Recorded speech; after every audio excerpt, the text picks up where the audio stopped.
खबरें जो आपको सीधे जोड़ती हैं हमसे, जिनका आपकी जिंदगी पर होता है सीधा असर।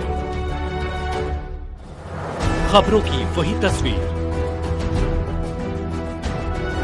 बिना बदले बिना डरे, जज्बा सच का लिए, सच दिखाते हैं। यादवों के श्री राम और राजपूतों के श्री कृष्णा भूमिका। वाराणसी वर्तमान में कल्कि भगवान की आध्यात्मिक चेतना जागृत है और सांसारियों की चेतना का उद्धार कार्य चल रहा है। भगवान कल्कि की चेतना 1 अप्रैल 2025 से पूर्व जागृत है। सांसारियों की चेतना का उनसे जुड़ाव का कार्य 2.5 वर्ष तक चलेगा।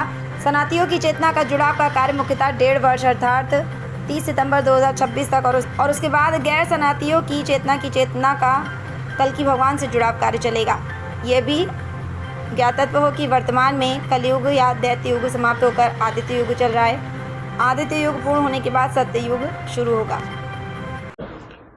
मेरा नाम डॉक्टर सुनील कुमार है। मैं कम्युनिटी मेडिसिन IMS BHU में एसोसिएट प्रोफेसर हूँ।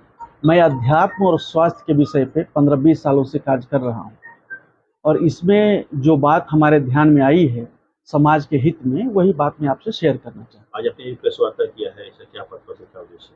इसका उद्देश्य मेन मुख्य बात है कि यादवों में राम और राजपूतों में श्री कृष्ण, ये मेरा मुख्य मुद्दा है। यादवों में राम क्योंकि कलयुग है और इसमें वर्तमान में आदित्य युग चल रहा है भगवान कल्कि के निर्देशन में। अगर यादव में श्री राम है तो फिर उसमें श्री कृष्ण राजपूतों में कैसे हो सकते हैं? श्री कृष्ण कलयुग में आप वर्तमान व्यवस्था देखिए, जो प्रमाण है, प्रमाण क्या है?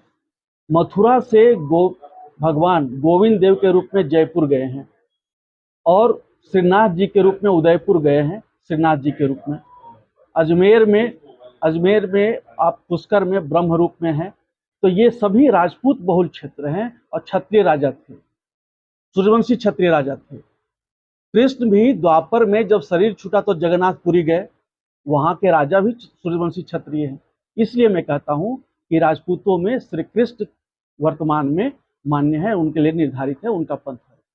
वर्तमान समय का आकलन किया जाए तो कैसे क्लासिफिकेशन करेंगे धर्म को आप? धर्म में वर्तमान में सनातनी और गैर सनातनी है। सनातनियों में आदित्य युग है, 12 आदित्य, विष्णु स्वयं आदित्य हैं, सबको आदित्य निर्धारित हैं। यादवों को कंफ्यूजन हो रहा है, द्वापर के अनुसार कृष्ण के प्रति लगाव है, जबकि ये मालूम होना चाहिए कि द्वापर के अंत में कृष्ण शरीर छोड़ के चले गए थे, अपन स्वयं ही नहीं, अपने पूरे परिकर के साथ।